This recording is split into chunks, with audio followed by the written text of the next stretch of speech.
This is a low-rent how to paint Glaivewraith Stalkers video. The final minis, when properly lit and photographed, look like this. I find brush-on priming to be slow and nerve-wracking, so I use spray that lets me add an easy zenithal highlight. There's a dark gray or very thin zenithal highlight over this black undercoat. That's it.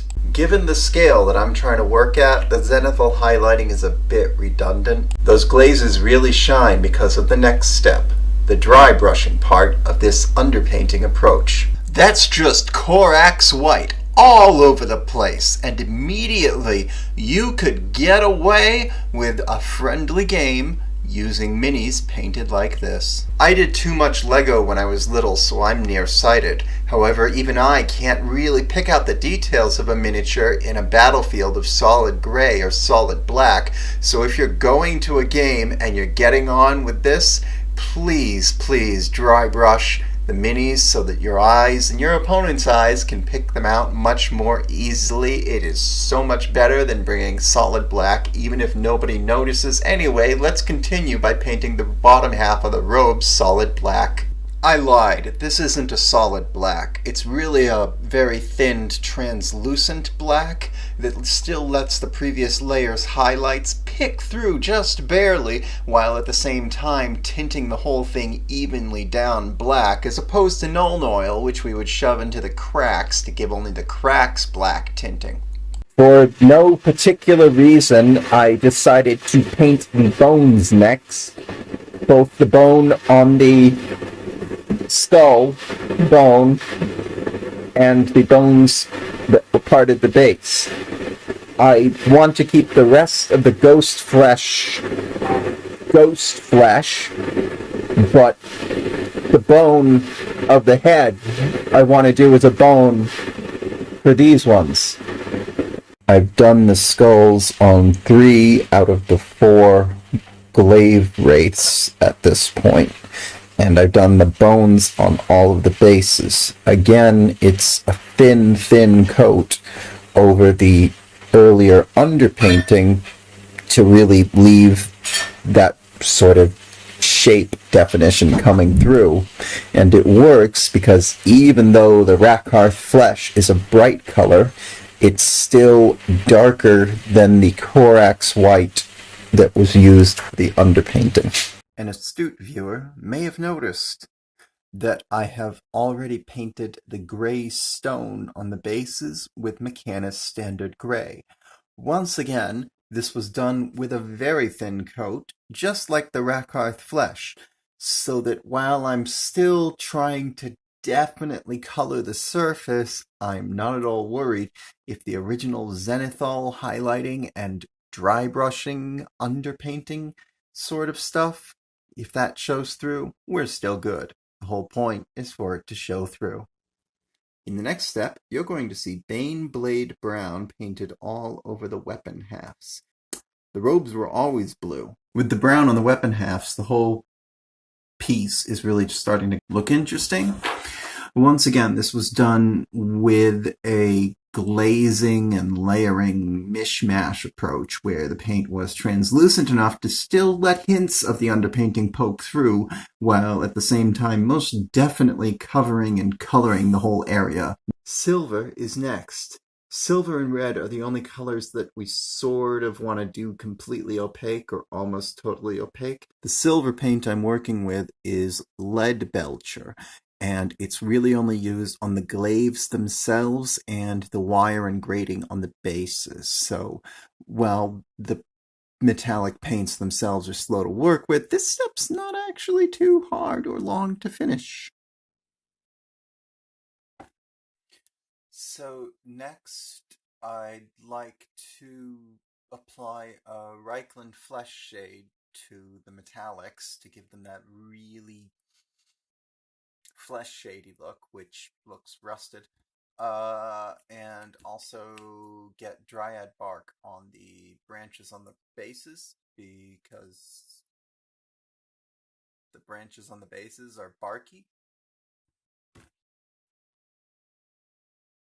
So the weapons immediately look horrid and vile and gross, and that's fine. We don't need to get into that. What we do need to get into is how awesome those little roots look, and I'm feeling pretty good about that. So what do you say we continue, huh?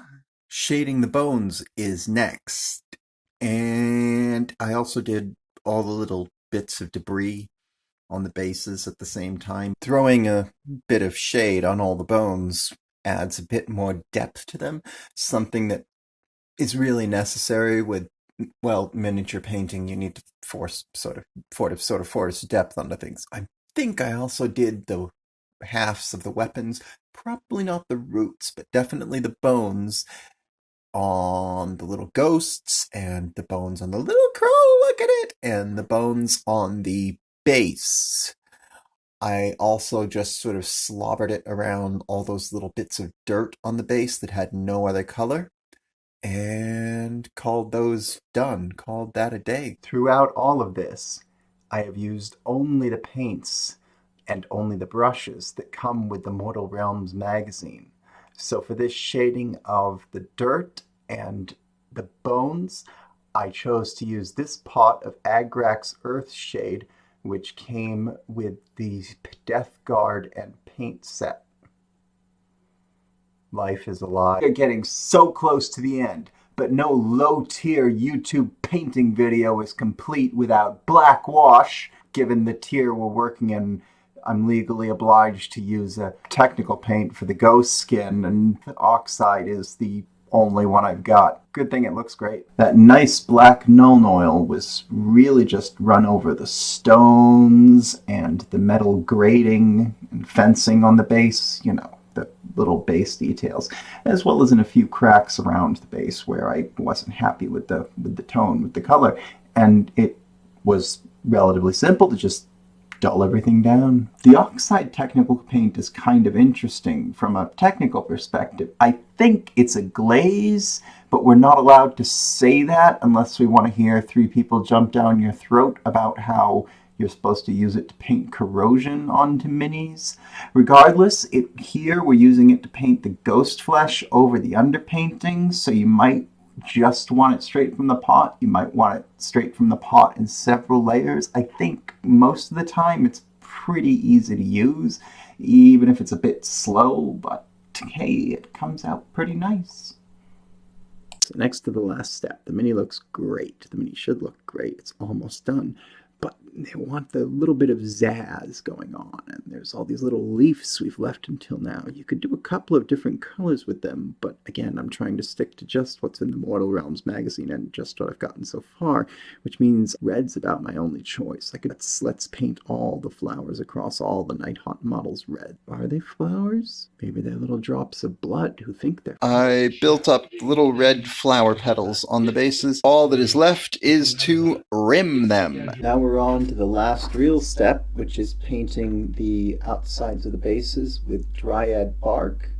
I'm doing this because Dryad Bark matches Stirland Mud, and all the ones with non-scenic bases I'm going to base by using the Stirland Mud that comes with the magazine. Had to pull them out of the handles to rim them. And for once I tried rimming them straight from the pot. It was amazing. I will be rimming bases.